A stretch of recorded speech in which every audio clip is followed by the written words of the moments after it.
prepares to take office, we're getting an inside look at President Obama's thinking. David Remnick is editor of the New Yorker magazine and a longtime chronicler of the president. For his latest profile called It Happened Here, Remnick interviewed the president in the last days of the election campaign, then again after Mr. Obama's first meeting with the president-elect. Remnick writes, although Obama and his aides had long been alarmed by Trump's disturbing rhetoric and loose grasp of policy, they decided that the best path forward was to assume the mask of decorum to avoid any trace of the contempt that had once been so pronounced. David Remnick is with us now. Good morning. Good morning, Charlie. You say that he basically said this is not apocalyptic.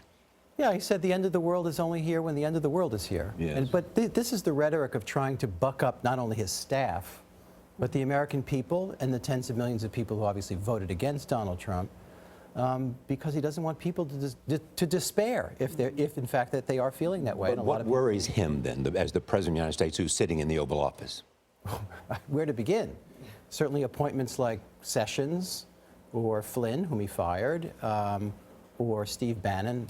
That's for starters what worries him. He worries that somebody who had a national campaign that was marked by misogyny and racism and all the rest is now president of the United States. He's worried about a range of things. And his legacy included. And his legacy, from health care to the Iran deal to so much else. But yet he says in the article, or you say in the article, that the president told you he does not see this as a personal repudiation of his legacy. On the campaign trail, he made it very clear, listen, if Hillary Clinton is not elected, all the progress we've made in the last 8 years is thrown out the window. He's changed on that? I think only in rhetoric. I think that there's a worst case and a best case scenario. And the best case scenario is pretty limited indeed. And some of these appointments make that clear. The best case scenario is that he governs like a normal conservative, that he's not rash, that he's not impetuous, that he doesn't endanger so much about our world arrangements and domestic policy that is good and decent. The worst case scenario is that this is an administration that's chaotic, that makes good on its rhetoric of misogyny or racism, that makes good on its kind of most radical speech that took place during this campaign. I mean, remember these debates. Yes. Remember what we learned about Donald Trump, and if he makes good on that, if he is in fact who he presented himself to be, then the president is deeply worried. Your article is so rich with reporting we've not seen anywhere else in detail. Thank you. First, that 90-minute meeting between President Obama and Donald Trump. I think you're the closest to a fly on the wall as we can get. What did you learn about what happened inside the Oval Office? I want to be very clear that the president is not, in fact, I asked him about that naturally, as any of you would, and he said, well, and he smiled and he said, I'll tell you all about it over a beer off the record, meaning for the moment now, certainly for the next couple of months, he's playing it close to the vest. What I do know about that meeting is, let's just say that Donald Trump did not show himself to be any more sophisticated about policy than he seemed to be in the debates or in the campain. But You that write he, that Trump but that he was seemed solicitous and that he was kind of in shock and awe, to coin a phrase, about the responsibilities of actually being president. And Obama said to him, look, this is one thing I know, and one thing that Obama has revealed, that governing is not the same as campaigning. Circus is over.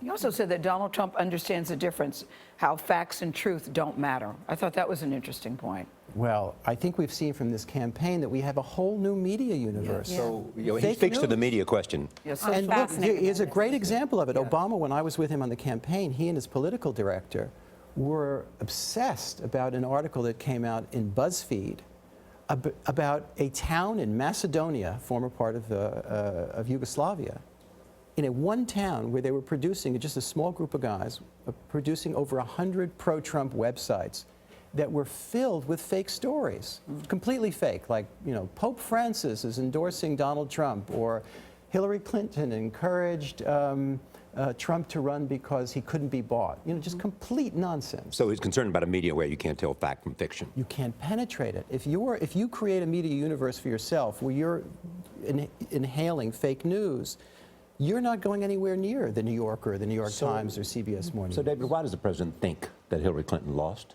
I think it's a variety of reasons. First of all, the president thinks that Hillary Clinton would have been an excellent president, but I think, you know, he thinks she lost for the reasons that are pretty obvious, that she probably should have campaigned much more heavily in Michigan, Wisconsin, and, but also there were external aspects here. WikiLeaks, James Comey. There's no one singular reason. Hindsight is 2020, always looking back. And, Sure. But it fascinated me during election and speaking to the president's advisors and also Hillary Clinton advisors that they wanted to use the president to just reach millennials. And yet, in hindsight, the president going to Minnesota, to Michigan, to some of these states to reach some of those white rural voters that actually voted for him in 2 elections might have been a better use of his time. But they realized it's Hillary Clinton that's on the ballot, not Barack Obama. And they also used him to get out the vote in African-American communities. That's where I was in North Carolina, where I was in Fayetteville and Charlotte. The audiences were at least 2/3 African-American. He and his wife. And of course, Hillary Clinton won that vote in a dominant way, but not in the same numbers. David, we have to leave it there. The article is really riveting, as really Nora said. good. You Thank uncover very things. much. If that beer does happen, 3 of us would like to come along. Sure. Just throwing it out there. We're very nice We'll people. call it the Beer Summit. We like beer. Do you? Gail wants a near beer. Yeah. Great. Thank you very much, David.